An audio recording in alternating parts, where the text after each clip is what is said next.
ما ترسم تاتو، تعمل لوك مفيش كده اخوه، تلبس لبس مجسم باية. الحلوة تعدي كله يوسع كله يد، لما البت الحلوة تعدي كله يوسع كله يد. كلنا عارفين سفينار فنانة مشهور، بس مش مشهورة باسمها، مشهورة بجسمها.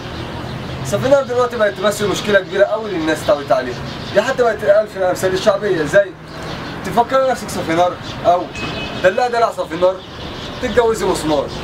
عزيزاتي سفينار، أنتم ممكن أن تتركوا الرقص والشغل كوافيرة، لأن مصر مش ناقصة الصراحة.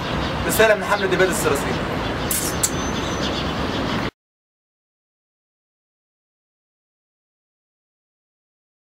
مشكلة التحرش بقت مشكلة بتواجهنا كل يوم، في الشارع، في أماكن عامة أو خاصة. التحرش بقى ليه مجال واسع أوي في مصر، وتقريبا في معظم المناطق بقت موجود. طب هل يا ترى ده عيب الشباب ولا البنات؟ تعالوا نشوف مع بعض.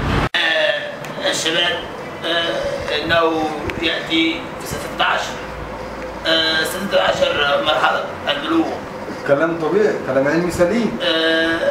يقولون انه اذا جاء في 15 لا مانع، فانه يا ابني انت عملته ده ايه 16 و15؟ يا ابني مش فاهم حاجه، فهمني يا راجل.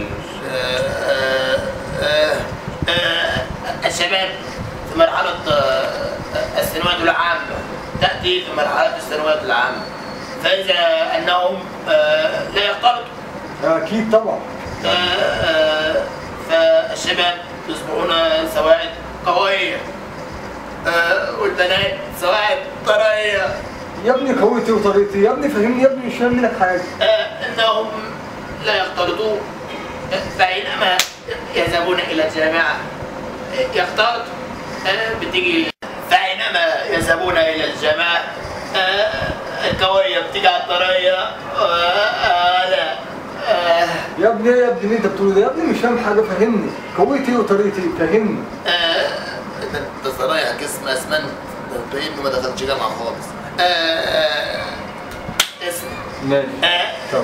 في شباب يبص للوش يقول لك وش حلو ونكتفي بكده وخلاص.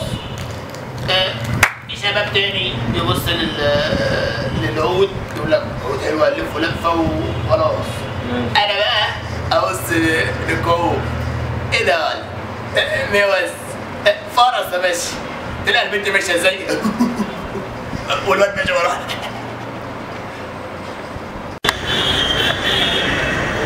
عشان كده بنشوف ان زادت معدلات التحرش في مصر خلل في النظام التربوي والديني والاخلاقي، زي ما هو خلل في النظام السياسي والقانوني. اذا كانت لابسه ضيق ما يبقاش مخك اضيق منها. بنات مصر فتح.